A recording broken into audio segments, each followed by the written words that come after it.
Hi Libra, welcome po sa ating channel at ito ay yung Daily Gabay Tarot reading for September 20, 2024.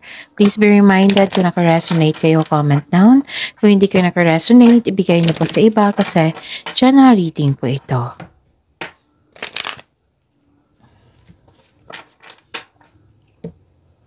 This is for you, Libra, ngayong September 20, 2024.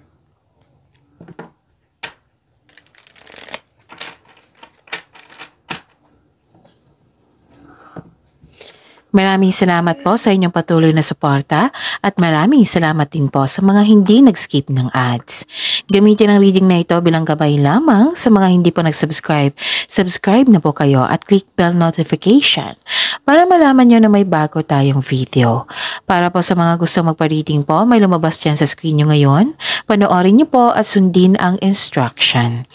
Calling the attention sa mga suki ko dito na Libra, open na po ang inyong Monthly Gabay Tarot reading for September 2024. May 6 months from now reading tayo at love life reading po. So message me, Libra, for schedule. Maraming salamat po.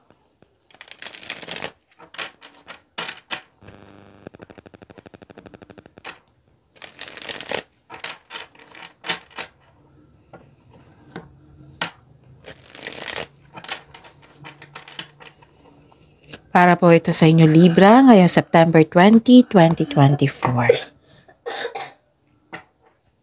Spirits Guide, mga ganap po para kay Libra ngayong September 20, 2024. I need 3 cards po.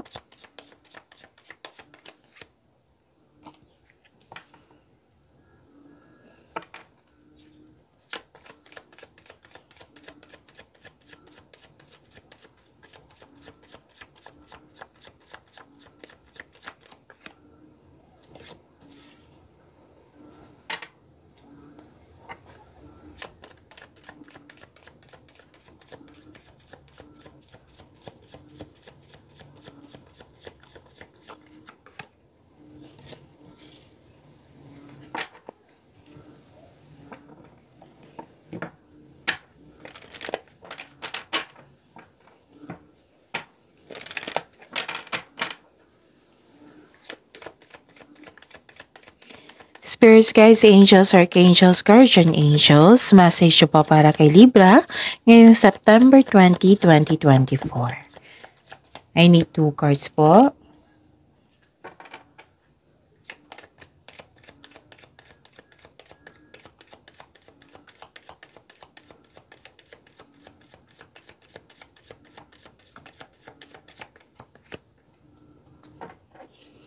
Okay, Libra.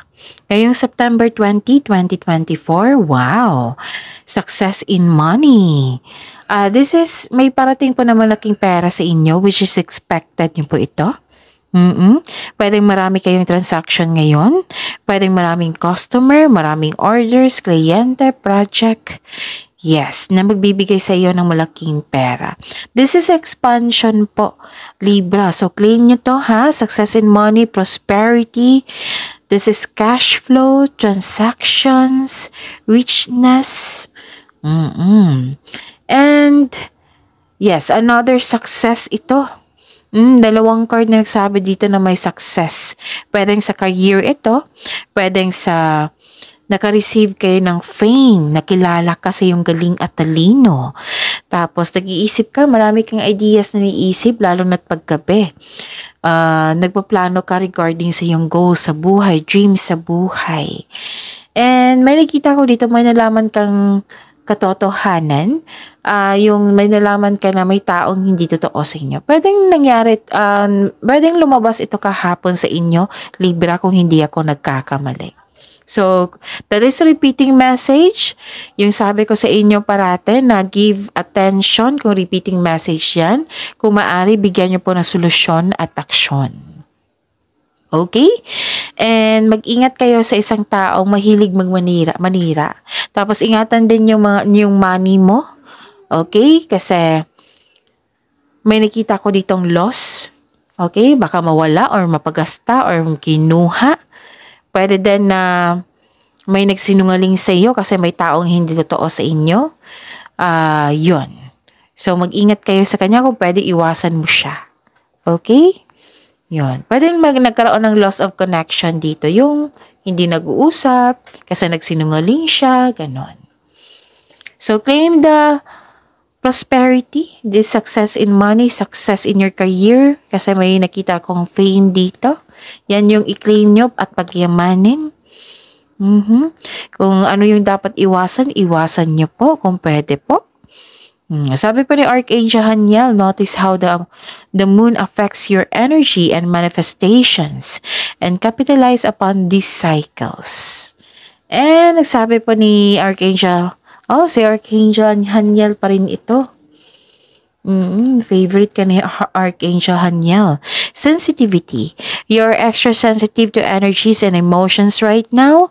Honor yourself and your feelings. So, your feelings is valid. Kung ano yung nararamdaman mo ngayon, valid po yan. So, yun. I-process mo yan. Nararamdaman mo. So, sensitive po daw kayo ngayon. Sensitive kasi malakas din yung intuition nyo ngayon. Okay. Spirits Guide, ano po yung energy ni Libra ngayong September 20, 2024?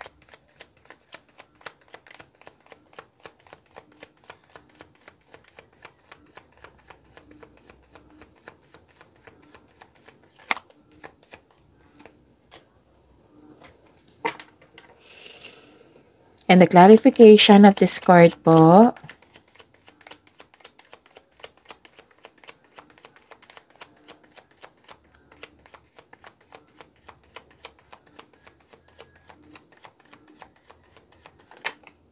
kunin ko to.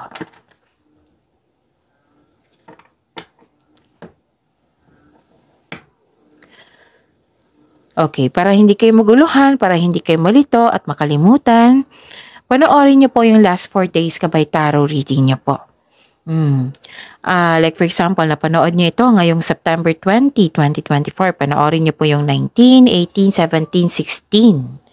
Kung may nakita kayo or narinig kayong repeating message, kailangan nyo po iyan bigyan ng atensyon. Kung maaari po, bigyan nyo po ng solusyon at aksyon. Again, calling the attention sa mga suki ko dito na Libra, open na po ang inyong Monthly Gabay Tarot reading for September 2024. May 6 months from now reading tayo at love life reading po. So message me Libra for schedule. Maraming salamat po.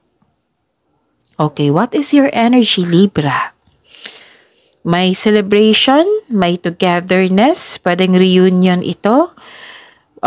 Pwedeng grupo ng tao ito. And you are very busy. May pagdiriwang na may ukol sa'yo. Spend time and celebrate by people who uplift and inspires you. So this is a celebration card. It's time to have fun and focus on spending time with your friends and family. This is also means a stress reliever. So celebrating with good friends or family is what you need most right now. Pwede na may ganap na collaboration, pwede may ganap na groupings. Itong mga taong ito ay buo ang suporta sa iyo. Okay, pwedeng nagkaroon ng outing, ganun. Basta nag-celebrate, may grupo ng tao dito na nag-celebrate kayo. Okay, ang ganda. So, ang ganda ng energy, pag-celebration. Okay. Okay.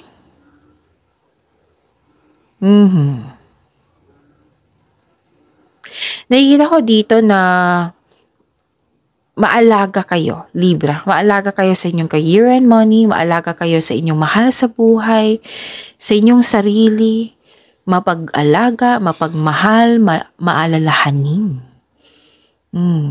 May nakita nga akong mother figure dito. Maybe it might be this is you, or it might be may nag-aalaga sa inyo na isang mother figure. Okay? Marami kang iniisip na bagong ideas ngayon para sa ikakabuti na iyong buhay. Like for example, sa ikakabuti na iyong negosyo, na iyong trabaho at iyong kaperahan. Pwede din na marami kang naiisip na bagong ideas regarding sa inyong relasyon. Ang ganda.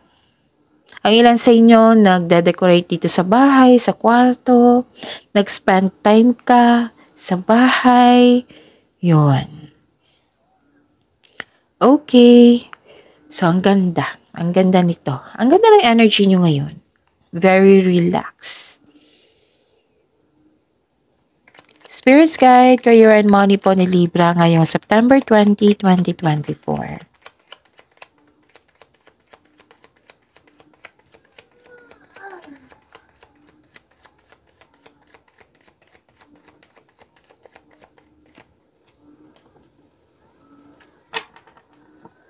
And the clarification of this card po.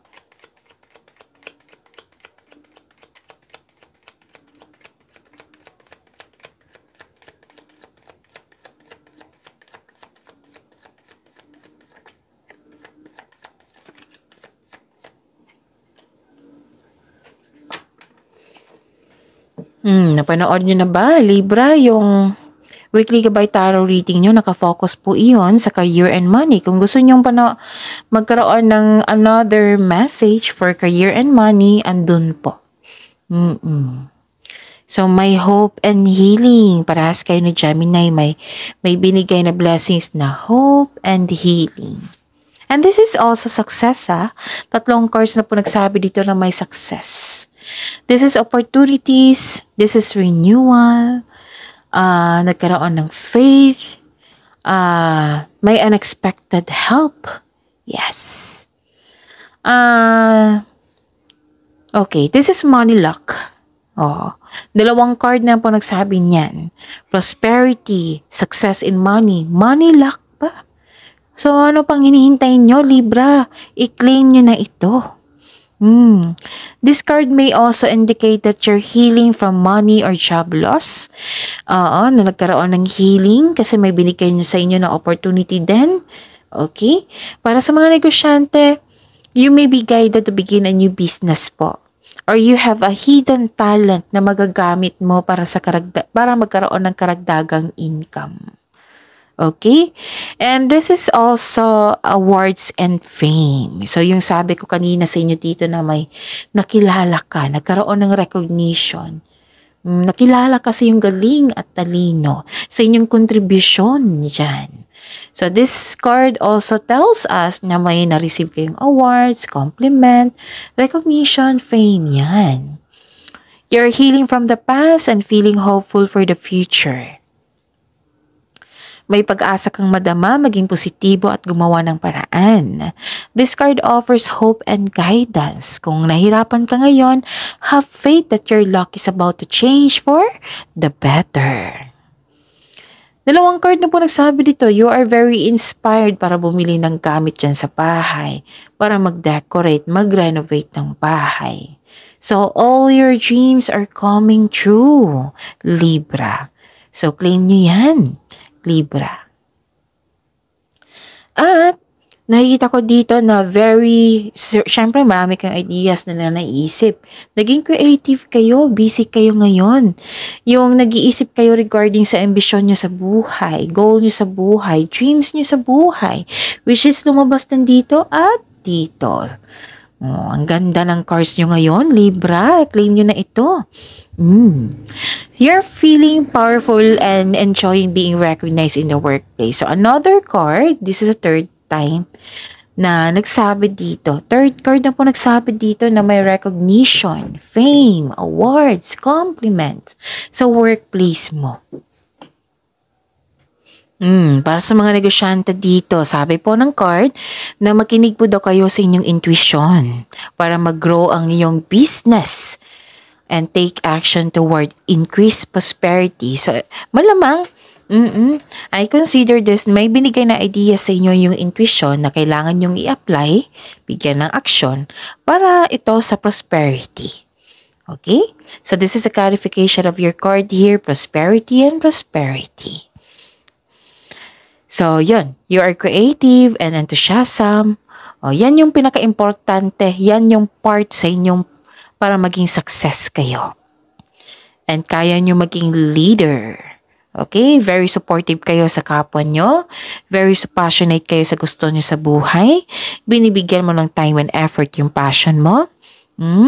So, please know, Libra, na you are guided and protected now and always. So, very confident and sense of worthiness are elevated now. You are becoming more confident, which will lead to immense personal growth and improvement sa connection mo sa ibang tao. Okay? So, ang ganda. Ang ganda ng cards nyo ngayon, ha? Spirit's Guide, Love Life, Self-Love, Partnership, and Romance, si Libra, ngayong September 20, 2024.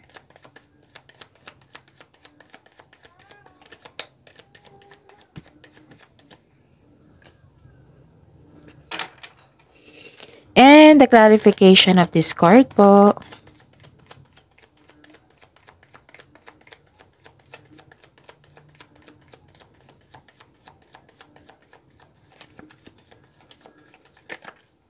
Okay. Maraming salamat po sa patuloy na tiwala at suporta sa ating channel. At maraming salamat din po sa mga hindi nag-skip ng ads. May lumabas dyan sa screen nyo ngayon, panoorin nyo po. Kung gusto nyo po iyan, then follow instruction. You're receiving love, Libra. Nagkaroon ng ilang beses na lumabas dito ha, yung creativity, growth, expansion. Yes. Tapos, ang lakas ng energy dito ng mother figure, maaring kayo ito or may nag-alaga sa inyo na may influence ng isang mother figure dito. Okay? Marami na kayo napagdaanan sa buhay. Wow, may fertility dito. You're taking care of yourself, nagkaroon ng beauty application, inasikaso mo yung sarili mo. And yes, may nakita kong happiness dito. You're taking time for yourself. Pwede din nagbigay ka ng time sa nature, nagkaroon ng pleasure, nagkaroon ng development. And another card na nagsabi na may success. So, 4 na card na nagsabi dito ha, na may success. So, this is all about love, beauty, money, creativity. Okay, may reminder po ang card niyo po dito, Libra, na remember to practice self-love. Okay? And sa mga single dito, the advice is allow yourself to receive love and acknowledge that you can attract romance by loving yourself. Okay? So kung hanap mo green flag, dapat magsimula ito sa atin by loving ourselves first. So this is a fertile time. So sa ayaw magbuntis dyan, mag-ingat. Kung gusto nyo po, then go ahead. Okay? Kasi fertility nakikita ko dito eh. Maari din may buntis ngayon. Maaring may nagtapos. Oo. Or may pagbubunga sa inyong development. Kasi may development ako nakikita dito eh. Basta may pagbubunga sa inyong buhay pag-ibig dyan. Pwedeng buntis po ito or pwedeng bagay. And this is also means abundance and success, okay? So, be happy with the results of your action. Ito yung bunga sa inyong mga aksyon. Okay. Ano pa? Yun na, remember to practice self-love, yung reminder ng card nyo po dito. Okay? Ano pa? Nakikita ko rin dito na may delay, so habaan nyo po ang pasensya nyo po. Pwedeng delay sa nahirapan ka sa paggawa ng desisyon, pwedeng ganyan. Pwedeng delay sa pagdating ng isang bagay or isang tao, or delay sa pag-uusap. I know this is very disappointing, pero sabi ko naman sa inyo, instead na ma-disappoint kayo, i-pray nyo. Mag-attract kayo, i-attract nyo yung delay. Kasi ang delay is not cancelled. Delay lang po yan. Okay? Pwedeng delay sa plano. So, habaan nyo po yung pasensya nyo. Intindihin kung bakit nagkaroon ng delay. Pwede din disconnection sa isang tao na mismo siya. Kasi may disconnection din ako nasabi dito, di ba, kanina? Oo. Pwede na mismo siya. So, it might be frustrating or na-disappoint kayo, pero kailangan mo itong pagdaanan kasi part ito ng learning journey mo. So, i-take mo yun, learnings mo sa nangyari kung bakit kayo nagkaroon ng delay, bakit kayo nagkaroon ng disconnection. So, yun. And i-pray mo. Instead na ba-disappoint kayo, i-pray nyo. Na sana'y magkausap kayo ulit, sana may chances pa, sana dumating yung delay, ganun. Attract. So, ang sabi ng card dito, be still flexible and patient. Yan yung kailangan nyo ngayon. Okay? So, yun. Maraming blessings. Ang ganda ng cards nyo ngayon. Konti lang yung challenges na may naalala kayo sa nakaraan or may disconnection. Okay? Focus kayo sa makontrol nyo. Huwag kayo mag-focus sa hindi nyo makontrol. Attract positivity. Itong success in money, prosperity. Itong opportunities, abundance, success na ilang beses na lumabas dito. Okay? And hope and healing, celebration. Oo. Itong abundance, yung pagbubunga. Yan yung pagyamanin nyo. Okay? So, yun. See you tomorrow. Attract positivity ha. Positive affirmation ay kailangan. I am loved, I am blessed, I am healthy, and so on. See you tomorrow, Libra. Please like, subscribe, and click the button for notification para updated po kayo sa daily tarot reading natin. Maraming salamat po.